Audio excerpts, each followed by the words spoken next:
Good morning, everyone. Welcome to Moving the Chains here on Team NBS Media. If you're new here, my name is Ashmere, and thanks for spending the morning with us. Today, we've got Randall and, of course, Joe returning to talk about the games for today. How are you, Randall? I am doing good. Stress-free football for me since Bills play Monday night, so I'm just watching to watch. And you're watching your fantasy team. Correct. That's true. Way too many. How many leagues are you in? Do I want to say that? I think I Safe got place. 12? 12? You're lying. No, I'm not lying. I got roped in. I got roped into like 3 this year, and I typically keep it at 8. But yeah, I think I got 12. And by the way, I got roped into you, Joe. You forced me to do the Team NBS. I'm only in 2. I'm in 2. 12. Your waiver wire must be like insanity. Yeah, how do you go to sleep? Yeah, I mean, I don't know. I just don't use waiver wire a lot. I just trust my draft and just let it roll. That's wild. What's your best record? Yeah, for sure. We need to see Okay, changed. So last year I was in 8. I got roped into 4 this year. Last year I won 3 championships, lost 5. This year I'm like all playoff bound so far, except maybe 1 or 2 that I'm rebuilding. So it's not bad. Oh no, it's not bad. I definitely have to drop leagues though. Don't get me wrong. 10 leagues in the playoffs.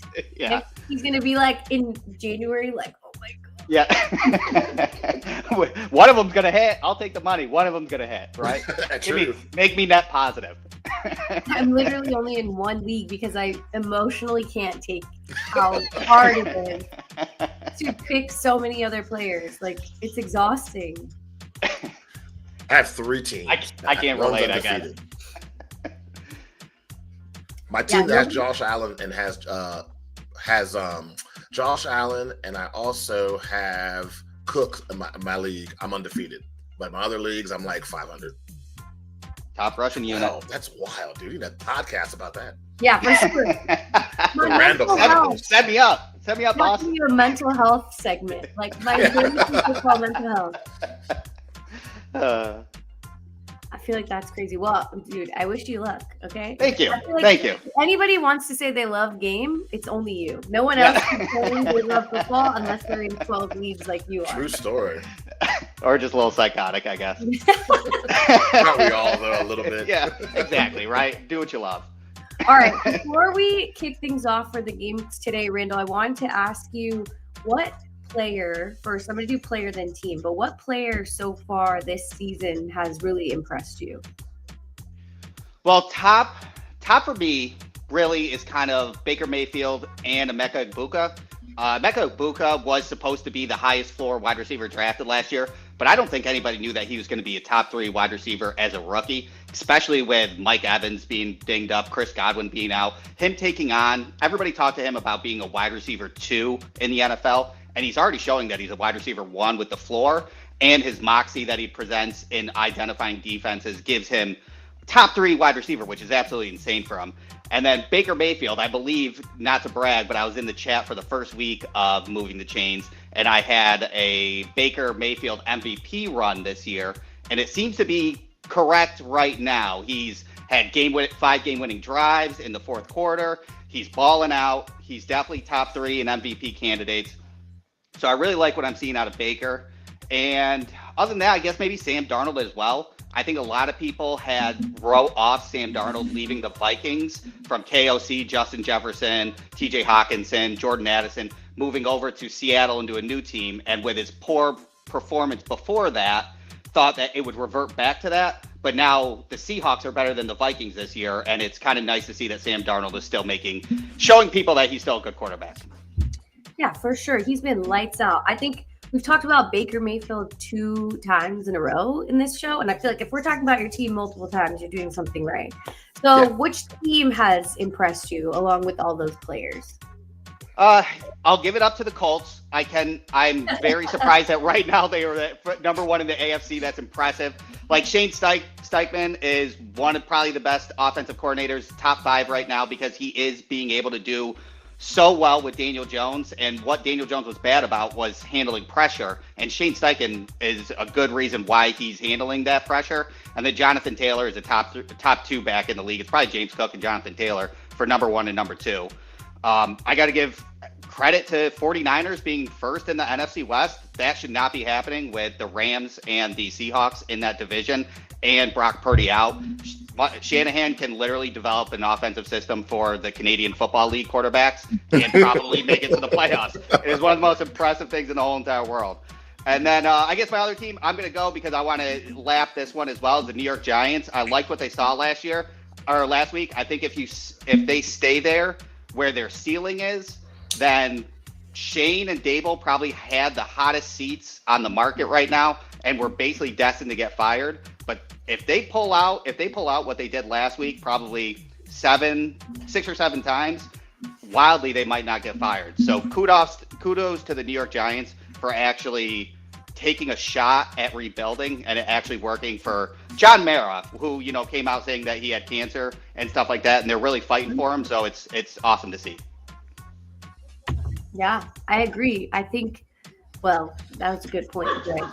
I think when it comes to Daniel Jones, we've only seen failure in the Giants franchise. And so this looks like a different team, but Jonathan Taylor has always been fantastic. I feel like that was never the case. It was always like, who's throwing the ball down the field?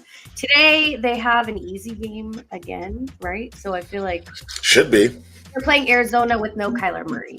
Right. Yep. Jacoby Brissett's not a bum. He's not a bum. That's right. Sorry, Jacoby. He just wants to be coaching high school ball. Yeah, for sure. All right, let's roll into the games for today. So first, we're going to kick things off with the Seahawks and the Jaguars. And I feel like this is like a battle of two very similar teams at the moment. They've got strong defenses. Their offenses are making a huge effort.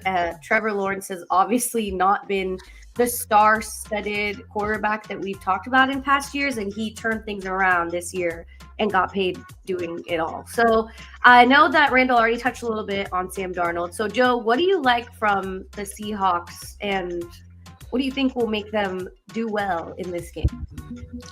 I just think that Seattle is finally starting to play that defense that McDonald, when he came from Baltimore, wanted them to play. I mean, they have a lot of young guys out there who are trying to prove themselves in this league and make a name for themselves for obviously the contract and also just to win some games. So I think their defense has been a pleasant surprise. And I definitely was one of those people, I'll raise my hand, who thought that Sam Darnold would get paid from Seattle and then just go back to being New York Jets Sam Darnold. Sadly mistaken. Didn't realize that the combination of psychiatrists of Kyle Shanahan and Kevin O'Connell to get him mentally right permanently. So he's in Seattle making plays, and obviously that offense, besides Cooper Kupp, it's a young offense with some guys who are also maybe not household names quite yet, but he's making plays and the opportunity arises. So I definitely have to give kudos to Sam Darnold.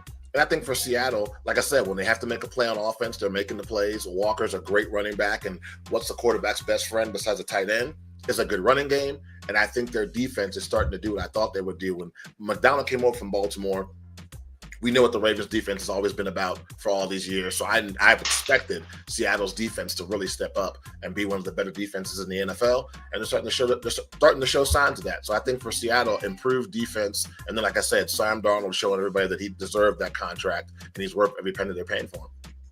All right, last week's game obviously was magical if you're not rooting for the Chiefs, which I think every single person was rooting for Trevor Lawrence in that game, and he pulled it off.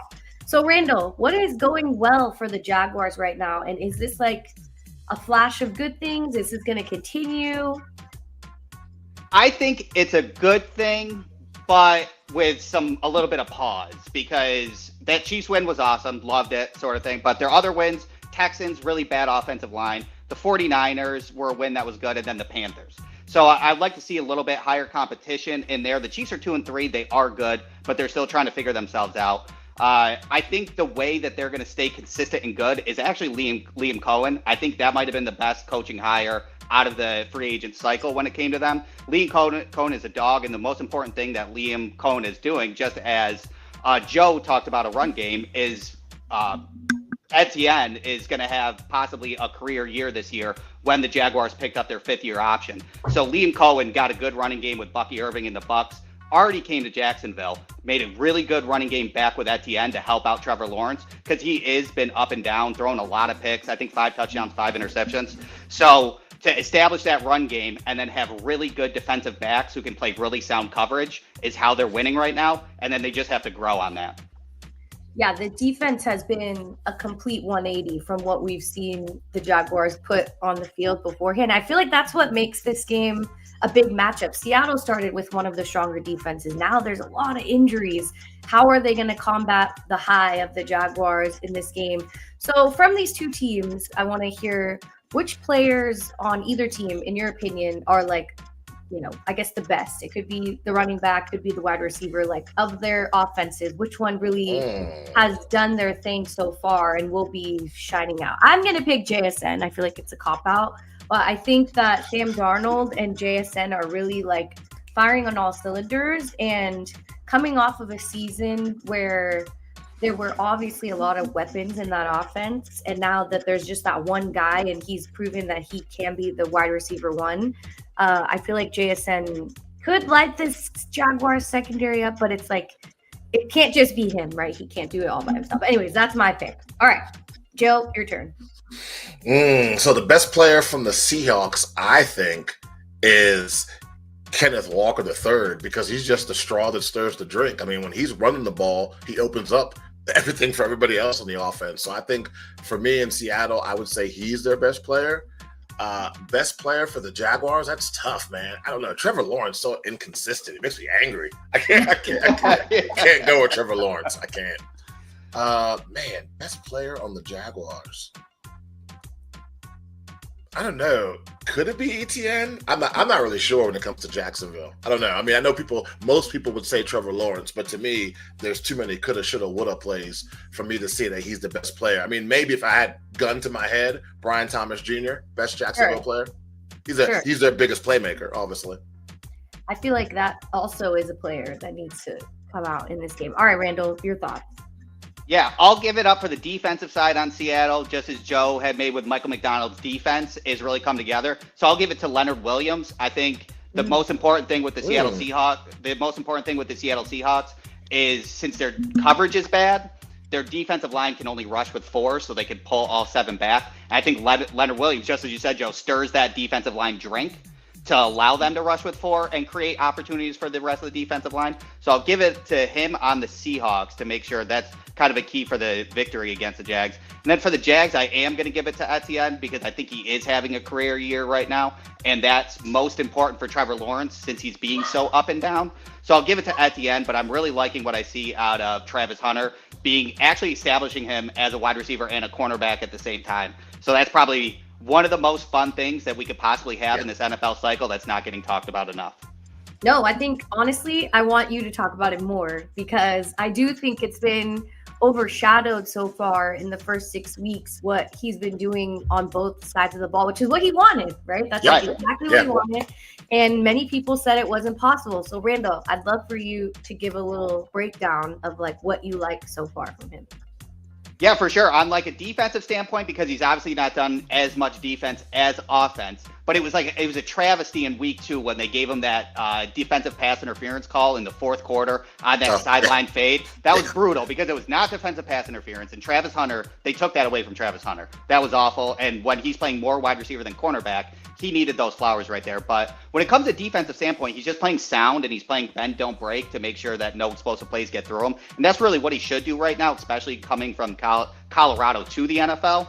And then on an offensive standpoint, I'm really loving that they're giving him short, intermediate, and deep passes. So he's able to improv on deep passes because he's so athletic and he can jump so high that a 50-50 ball is more than 50% for him, but then also giving him the ability of doing short, intermediate crossers to catch and run. And then you can see him still take a big hit to his legs and get up and be okay. And that was one of the most important things, was can he stay healthy? He's taken enough hits to show that he can, unless he gets hit, unluckily. But I don't think that wear and tear is showing yet, and I don't think it will, because he's such an athlete and his endurance is crazy. He did it in Colorado. So I think that it's a real possibility that he could do both at the level, and it'd be interesting to see him do it in the playoffs.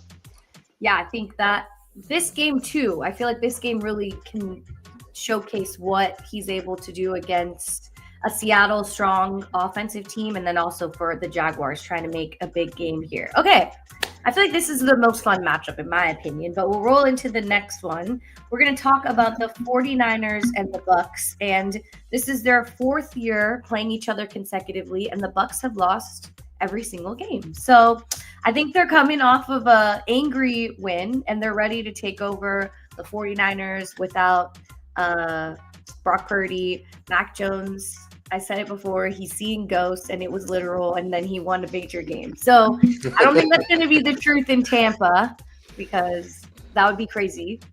And Mac Jones should see a psychic if that is the case.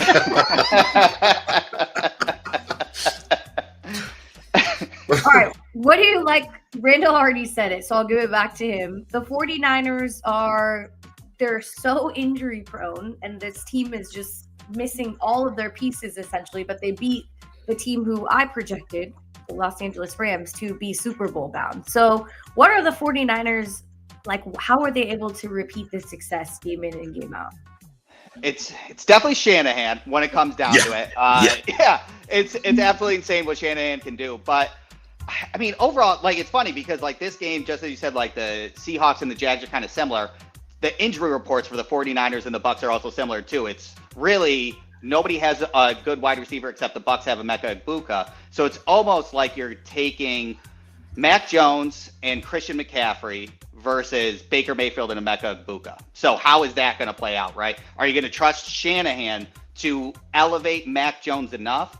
Or are you going to be able, or is Baker going to just be takeoff because he's clearly a better quarterback? So on the 49ers side, realistically, I mean, their run defense is one of the best in the leagues. So when it comes down to the Bucs only having Rachaad White, you could just completely shut down the run defense entirely with 4 or 5 guys, play coverage back, especially with the great linebackers that the 49ers have, and then make Baker Mayfield put it in tiny holes when you're throwing the ball. That's probably what the 49ers should do on defense, and then just use basically Christian McCaffrey as much as you can. Try and get him over 150 all-purpose yards to get that done. So that would be the kind of probably my 49er strategy for them. Christian McCaffrey is leading the 49ers in receiving yards. That's pretty insane. So, I mean, they got to just use Christian McCaffrey, right? Yeah, I actually was just going to throw that on the banner, so you beat me to it. But I think CMC is being used to his full potential. I think he's like on dad mode, right? Like he's like going in and going out. Yeah, 150%. All right, Joe, for the Bucs, what do we like about Baker Mayfield in this matchup? What do you think that they're going to come out on top and do right? I mean, this is a classic setup for Baker Mayfield, right? The underdog role. He can't do it. Will he be able to survive? He doesn't have a star running back. Receiving core is banged up. I mean, when the odds in the deck are stacked against Baker Mayfield, this is usually when he shines. But as Randall mentioned, this 49ers defense has a lot of depth. I mean, they have really good linebackers. Their secondary is kind of coming together. Yes, they're ravaged by injuries, but again, unlike the Baltimore Ravens, their backups can actually come in and perform and still make plays and kind of maintain the defense at the level people expect it to be. So I think for Baker Mayfield, he's going to throw the ball a lot. I wouldn't be surprised if you see upwards of 30 pass attempts from him unless their running game really gets going. And I think you just got to try to make the plays and you can, man. Try to see if you can get your rookie wide receiver involved early with the deep ball. I said that the 49ers secondary is improving, so let's find out how much improved they are. Test those guys going deep, slants, get your guys the ball in open space and trying to give them a chance to make a play. So I think for Baker Mayfield, these are the kind of matchups he loves because a lot of people are going to count them out. And also, too, you got to remember on the 49ers side, Mac Jones is not exactly the healthiest quarterback either. So that's a situation to keep an eye on as well. But this should be a good matchup for sure. Yeah, Mac Jones is basically like running on one leg, it feels like. Seeing ghosts, bad knee. That's going through it, man. Going through it. Prayers for Mac. Yeah. It's hard to be a kid these days. Oh, tell me about it. I think I read every article I could on this game just to get some type of variety on what could happen, and every outlet has chosen the Bucs to win. Obviously, we'll do rapid fire later, so I'll hear what you guys think. But I'm curious why they don't think I know Mac Jones essentially got lucky thanks to his defense to get through with that win with the Rams. He did his effort, right? He put it out on the field, but it was really like the defensive stops that helped. I don't know why people don't think that success can be repeated in this Bucs matchup. Is it because Egbuka is just lights out? It's hard to guard him? Like, what is it about this Bucs offense that you think 49ers can't put it away? Ask Randall first. Okay, so this will be tough for me, but so Mac Jones, his rookie year was very, very good for the Patriots. The Patriots were really not ready at that point in time to harbor a franchise quarterback, in my opinion. Bill Belichick was kind of up in the air, sort of thing, and it was just a rebuilding time. And Buffalo was kind of taking off, so it was hard for them to get first in the AFC East. That must have been hard for Belichick. So his rookie year was relatively good, and then he just kind of didn't get good offensive line, went to the Jacksonville Jaguars, went as a backup, and now he's getting a starting role with Mike Shanahan, of course. So Mike Shanahan's a thing. So I think that it can be re-emulated. I think that Mac Jones could be somebody in a Shanahan system that could operate as a resurgence like Daniel Jones does with Steichen and actually continue this run until Purdy's healthy. I think Purdy will play regardless. Mm-hmm. So I think that a lot of those articles, everybody that's picking the Bucs are just looking at the quarterback situation and calling it. But okay. I don't think I'm with you, Ashmere. I don't think that's fair. I think it is possible that he could do it.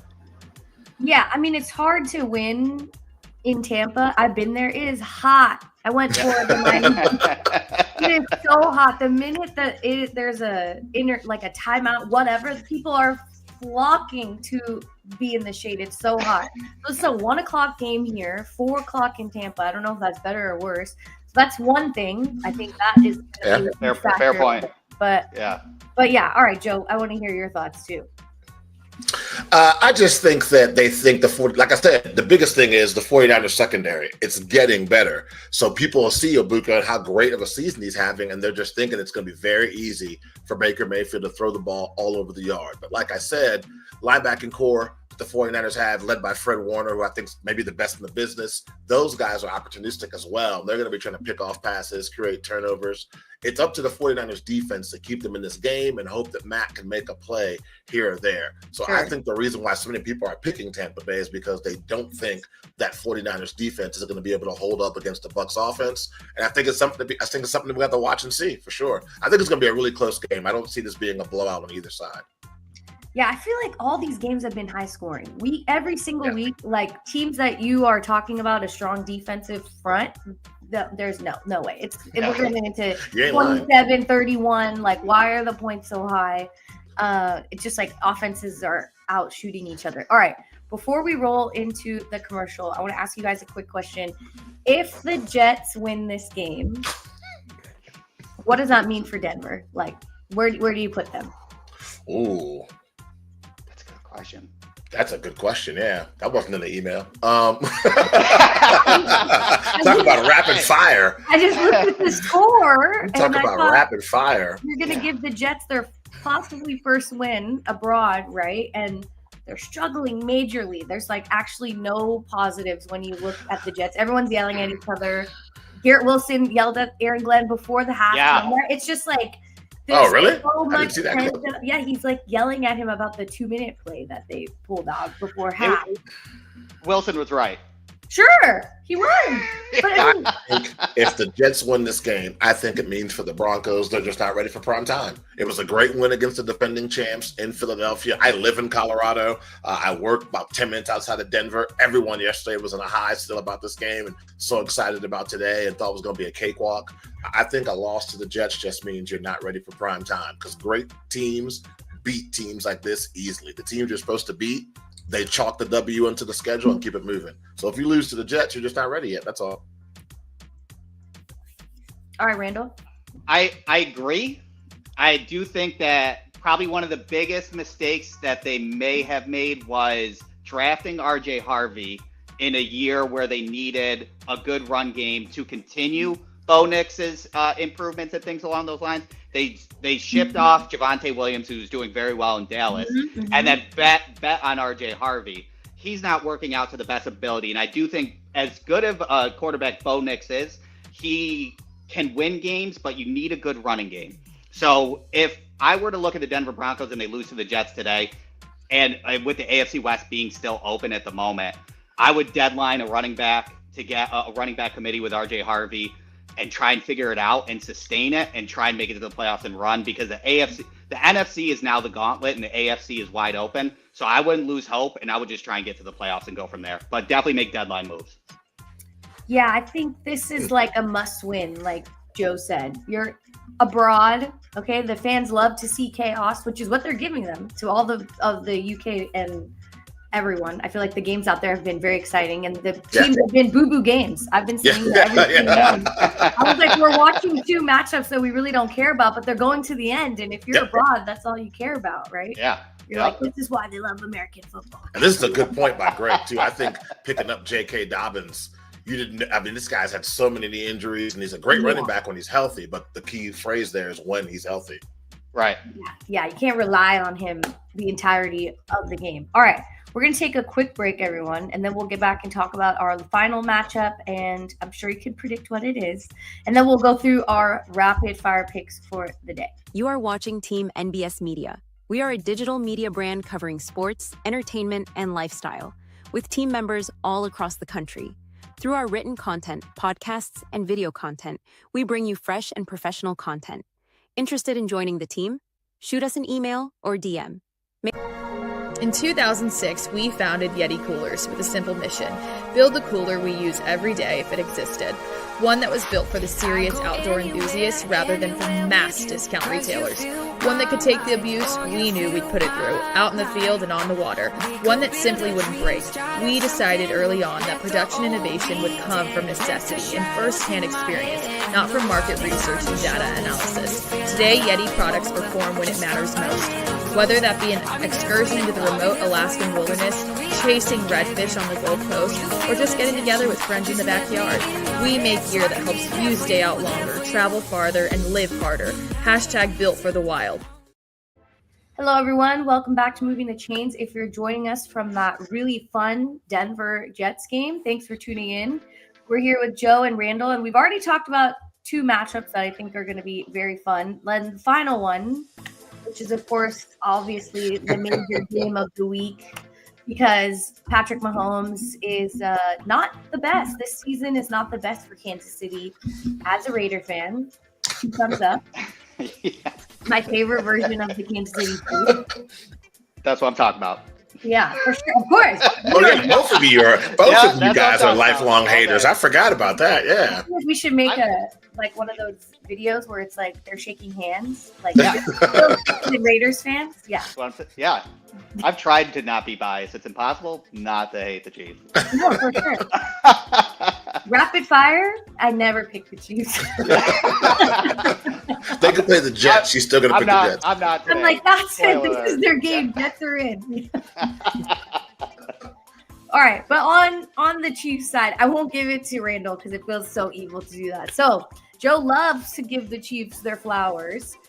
Right now, it feels like they're turning the corner just a little bit. What do you think they could do against this Lions team that is putting it down on every single team? I feel like this is a matchup that carries weight, so I feel like that'll change what it looks like. But yeah, I want to hear your thoughts, Joe. This is the worst possible matchup for the Kansas City Chiefs after coming off that loss to Jacksonville on Monday night. Because like you just mentioned, the Detroit's offense is hitting on all cylinders, through the air, on the ground. Kansas City did not need this kind of game. We needed a soft layup. I couldn't even play like Arizona this week or Carolina. Feel good game. Make you feel good about yourself.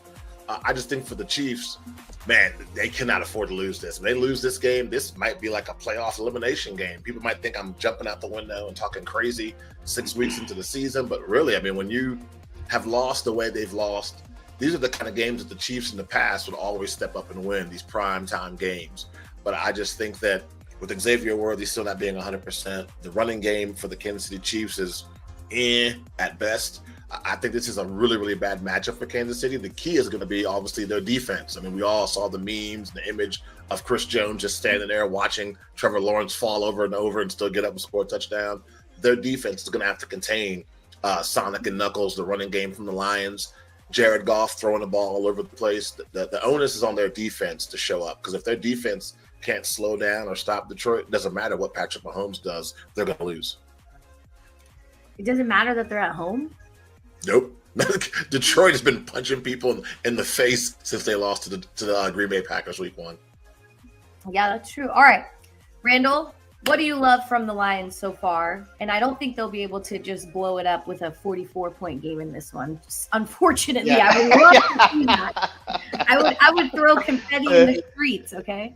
Yeah, just hanging, eating charcuterie at halftime, just loving life, right? Nothing wrong with charcuterie. Yeah, right. But so first of all, the Eagles should take note, like sit down with Dan Campbell and figure out how he promotes within to coordinators to make it work, because lost both the offensive coordinator, the defensive coordinator, and they only had one game that you can almost call still preseason in week 1 for them, because they figured it out so quickly. So the adjustment of offensive coordinator and defensive coordinator is probably my favorite thing. Jared Goff's adjusted completion percentage is 84%, which is insane, with 12 touchdowns and 2 interceptions. That's amazing. Even though they had a dismal first game, they're now 6th in yards and 1st in points per game with over 35. That's impressive as well. So their offense is running. My issue is that you always get, this could be the trap game for the Lions where Jared Goff throws like 3 or 4 interceptions. You always get one game where Jared Goff throws a lot of interceptions. Being in Kansas City, that could be it, and it'd have to make them overcome. I assume that, just as Joe said, the Chiefs will try to stun Sonic and Knuckles first. Especially they could do that at home. Make sure they get a combined under 125 yards rushing, and then try and bait Jared Goff into throwing interceptions, whether that happens or not. I think it's a rough task for Kansas City because Detroit is on all cylinders right now. But I think being home is a big, big advantage for them in this primetime game. Yeah, I agree. Losing in Jacksonville is one thing, but if that game last week was in Kansas City, sure, Trevor Lawrence still trips up. I don't know if all of the same progress that the Jaguars had offensively can repeat in Kansas City. So I do think that Lions offense, I mean, the running back duo has been unreal. Like we've seen it before, and it's still unstoppable. If you think you're going to get one, the other one explodes, and then you have Amon St. Brown in the backfield doing everything he can. So I want to go back to the Chris Jones. I can't remember who brought it up. I don't know if it was Joe or Randall. It was me. Brought it up. Yeah. So right now, as the banner says, Chris Jones is really the lowest of his pressure rate in his career. So I think that's going to be a huge factor for the Lions. And if he's able to get to Jared Goff, force all of those bad plays that Randall just touched upon. I wanted you to just go a little bit deeper on maybe Chris Jones, your thoughts, and like how that's affecting the Chiefs. I mean, he's the key to their defense. When he can create, I mean, all the things he does, obviously when he creates pressure, that forces the quarterback to throw the ball before he wants to, which can result in incompletions, interceptions. He's sacking the quarterback. Even in the run game, pushing the offensive lineman into the quarterback's space, making them, again, throw off their spot or blowing up run plays. When he's not effective, when he's not causing havoc on the defensive side, their defense goes from being really, really good to kind of average. And I know that all this time during this quote-unquote dynasty, the Chiefs' defense had a bend but don't break mentality, and he's been the guy leading that. And when he's not playing to the top of his level, the defense is just subpar. I mean, you can love Spags as much as you want. Chris Jones is the guy that kind of starts and ends the defense for them. He just doesn't seem to be playing at that level. I don't know if it's age. I don't know if he's fighting through an injury again, and the injury is more severe than letting on. I'm not sure, but without his effort and without him leading the charge, their defense just becomes kind of average. Average. He said average. Yeah. Love it. Love it. Yeah, I mean, it's true. And the Lions' offensive line is fantastic. So, yeah, no, that was a great comment, of course, from the one and only Greg. All right, Randall, I think one thing we haven't touched on is just the Lions' defensive effort. So, home game, like we've all said, what can the Lions' defensive effort look like against a Chiefs team that really is just trying to turn things around?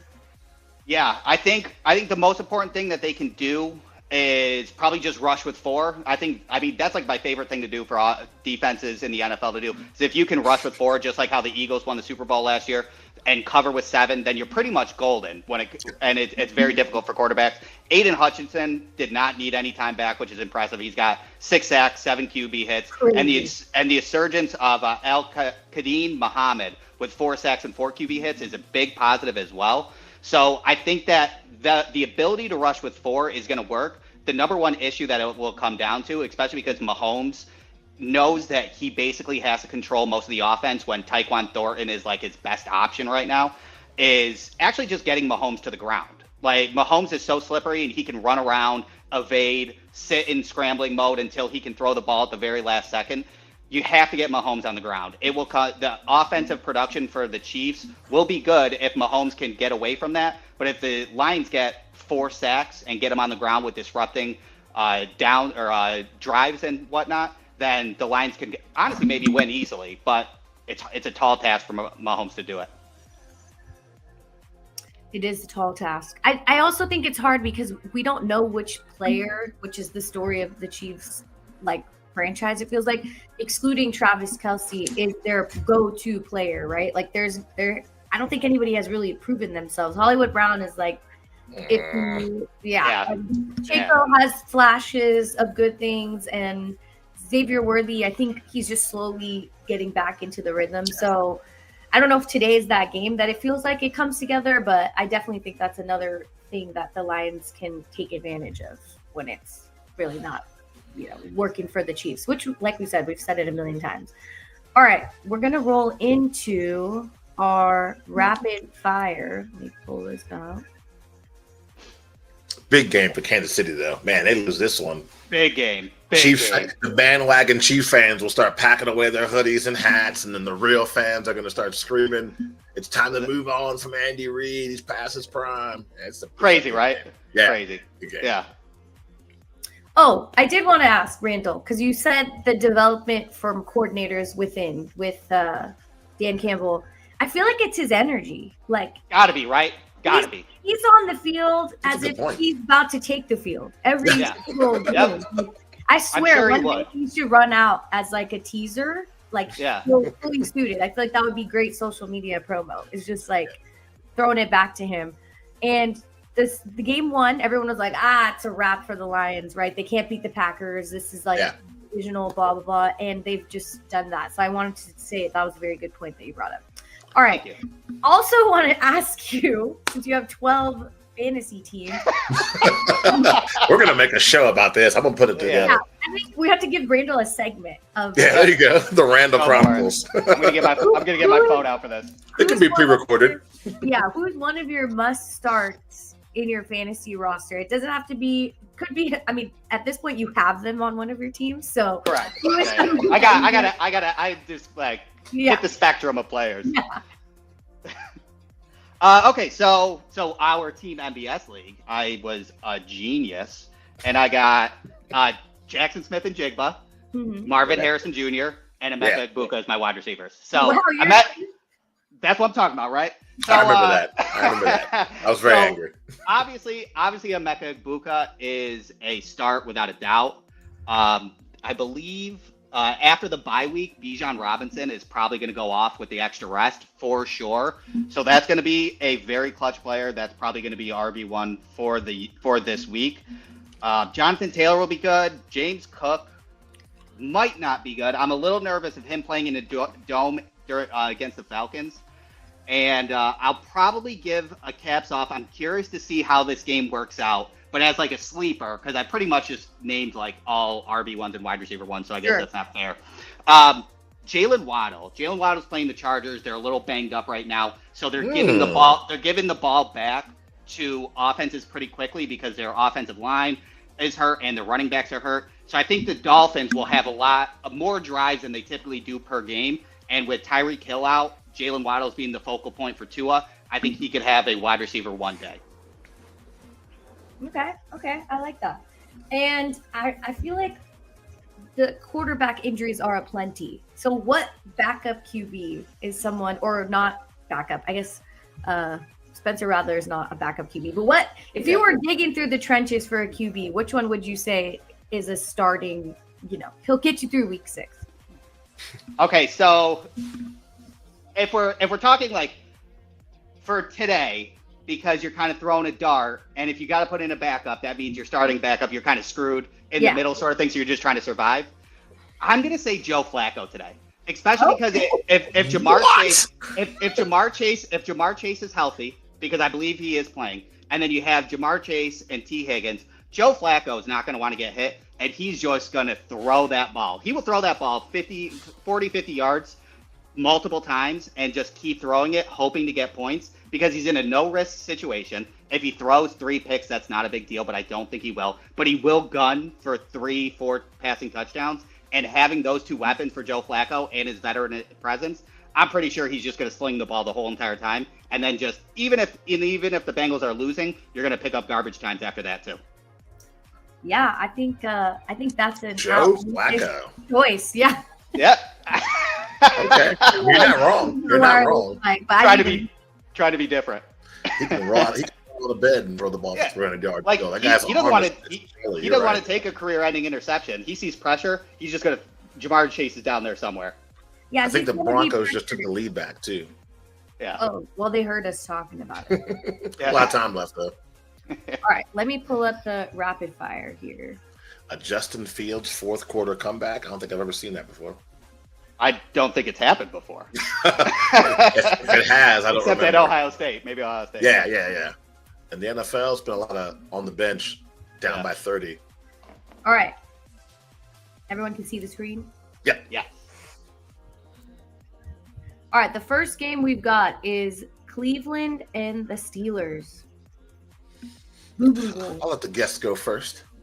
Definitely gonna go to the Steelers, but it might be high scoring, and Joe Flacco gets his fantasy points for everybody. But I am gonna go the Steelers. I think they're just playing sound right now, and Aaron Rodgers doesn't have much to worry about. I think that they take that game pretty easily. Yeah, Aaron Rodgers against Dylan Gabriel, who probably wasn't even born when Aaron Rodgers played. I'm going to go Steelers. Yeah. Dylan Gabriel wasn't even alive when Aaron Rodgers started playing football. Yeah. As an Oregon Duck fan, I know when there's good and bad, and I think this is bad. So I'm with you guys. Pittsburgh. All right. Arizona versus the Colts. Kyler Murray's out. So I'm going to go with the Colts there. I think they just play conservatively and still win. Yeah, I got to go Colts for the shoe.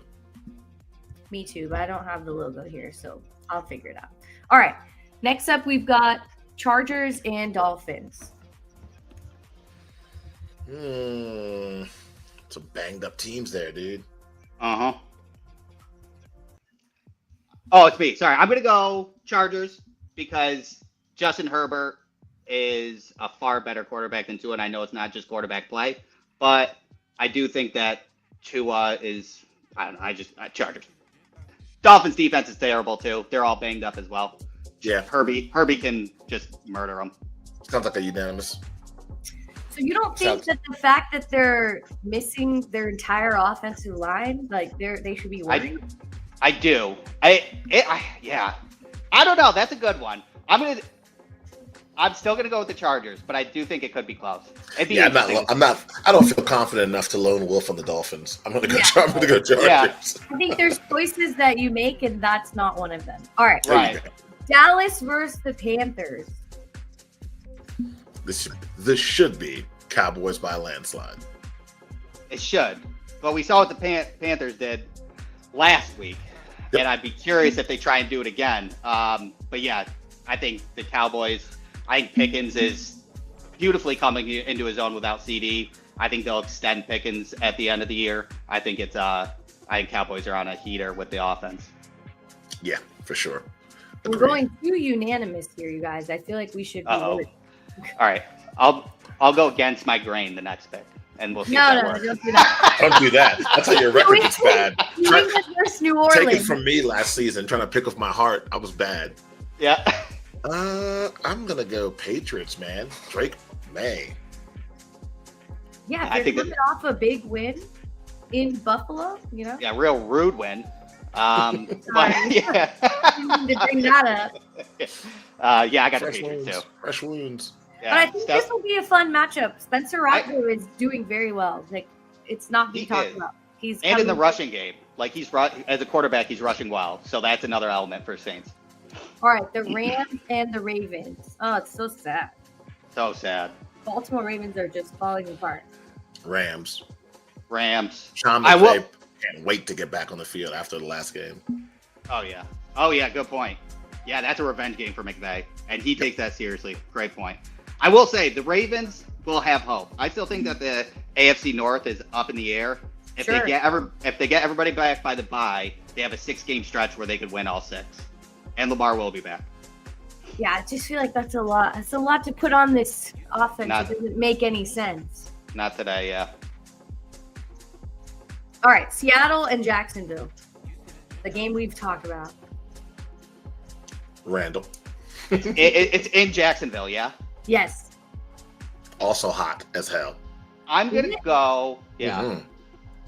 I'm going to go with Jacksonville being at home. I think that they can bait Sam Darnold into 2 interceptions the way he threw that interception in the fourth quarter last week. I'll go last on this one. Still thinking. I feel like I'm going to pick Seattle. I'm not in love with it, but I just think that this is like a prove yourself game for Seattle. So that's why I'm picking them. Basically, like, Good point. so that they're contenders in this very crazy NFC division. Good point. I'm That's gonna the go. one. I would totally see that. I'm gonna go Jacksonville. I think they have to prove to themselves and to the rest of the league that it wasn't a fluke on Monday. Kind of like we talked about with Denver. These are the games you're supposed to win. Okay, well, show us what you got, Trevor Lawrence. True that. Mhm. All right. This is an ugly game. The Titans versus the Raiders. Woo! We all know where I'm picking, okay? Yeah. I'm going the Raiders. I'm still a Geno Smith truther. I do not care what he's done in the past 3 weeks, to be honest with you. He's a gunslinger. I love the gunslinging about him. All you have to do is tell him to stop throwing into cover 2 defenses because that's how they pick him up all the time. So I think that he could bring it back in. I think he can bring it back in and figure it out. I think this game will be a good reset for him. I'm a big Cam Ward guy. I think Tennessee gets their second victory of the season. Let's go, Cam. And it's like so possible, Joe. It's like so Yeah. possible. Like if the game was in Tennessee, I would tell you it's a no-brainer. It's gonna be a like Ashmere said, it's definitely gonna be a booby game. 20-17, Like, I'm not 23-20. Yeah. All right. The Niners and the Bucs. This is tough. I got the Bucs. I think again, I got a Baker Mayfield MVP run. I think with Mac Jones playing in the 49ers, I think if he wants to keep his MVP run and his NFC playoff run, he's got to beat Mac Jones. Yeah, I'm picking the Bucs too. I'm picking the Bucs too. I'm just staying with that. Yeah, I'll go Tampa Bay. We'll go unanimous on that. Ooh, okay. There we go. Not unanimous picks. All right, Cincinnati and the Packers. Man, got to be the Packers, right?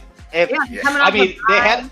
they had a bad loss against Cleveland, so coming off the bye, exactly. I'm trying to talk myself into picking the other team, but I'm not. It's the Packers. Jordan Love, watch some film. Stop throwing off your back foot all the damn time. For real. Yeah. I know he has a strong arm, but God, that dude never throws the ball off platform ever. Yeah. It's not a signature throw. Nobody likes that throw. Stop doing What are you it.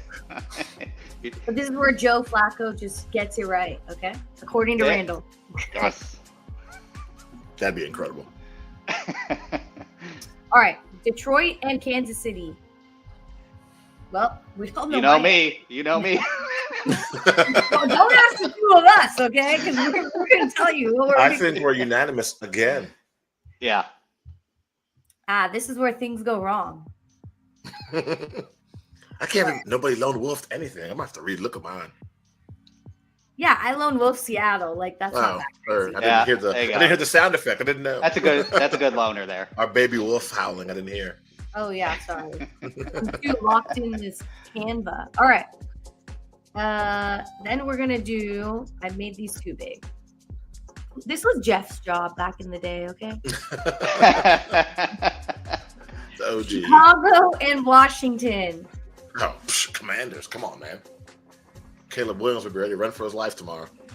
Is it in Washington or is it in It's in Chicago? Washington. Yes. Yeah. In Washington. Home game for the Commanders. Who thought that would happen 3 or 4 years ago? Home game, Monday night, Commanders. Fair point. Awesome. If I want to pick a loner, I'll go the Bears. I think, and no disrespect, Joe, because I do like the Commanders and I'm a gigantic Jaden Daniels fan. I think that the Commanders won't bring pressure to Caleb, and Ben Johnson will be able to let him sit in the pocket and actually sling it. Even after what they did last week? Really? Yeah. Okay. They're up and down. They're up and down because it's his first real year for Caleb Williams, and Ben Johnson as a head coach. I think they're erratic enough to where they can pull a win out. So we're lone wolfing on the Bears. A lone wolf. I wanted one lone wolf, and it's that one. I don't hate it. All right, Buffalo and Atlanta. You know where Randall's going. Yeah. I'm picking. Just kidding. Come on, I picked the Lions. I picked the Raiders.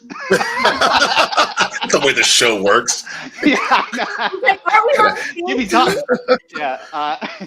No, I obviously have the Bills. Josh Allen is statistically dynamite in a dome, and he hasn't played in a dome while. He's very excited to get back into a dome. This is the last stadium that he hasn't visited in his career. So I think he's going to be mega excited to play in Atlanta. Atlanta lost to the Panthers 30-0 in a game. That is what I hope they revert back to. Wait, he's never played in Atlanta? I actually didn't Yes. know. Oh. The last time was 2020, and he was out for that game, so he did not play there. Look at Greg. He's doing it. I'm not being on his show anymore. I'll tell you that.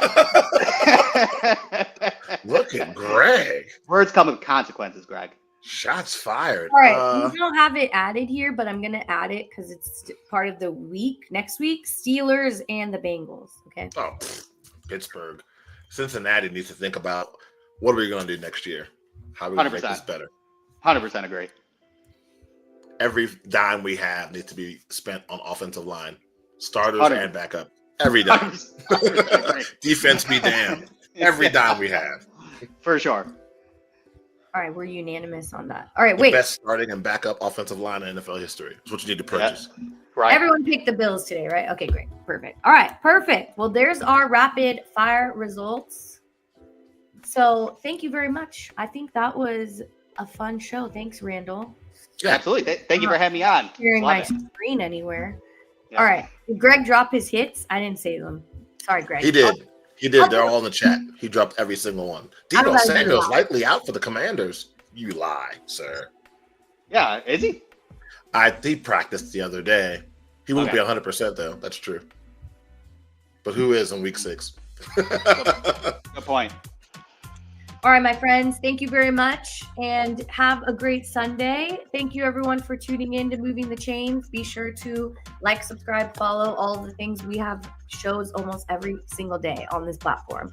And I hope you have a great Sunday. Good luck to Randall's 75 players that are playing today. I hope he gets the W. And we will see you guys next week.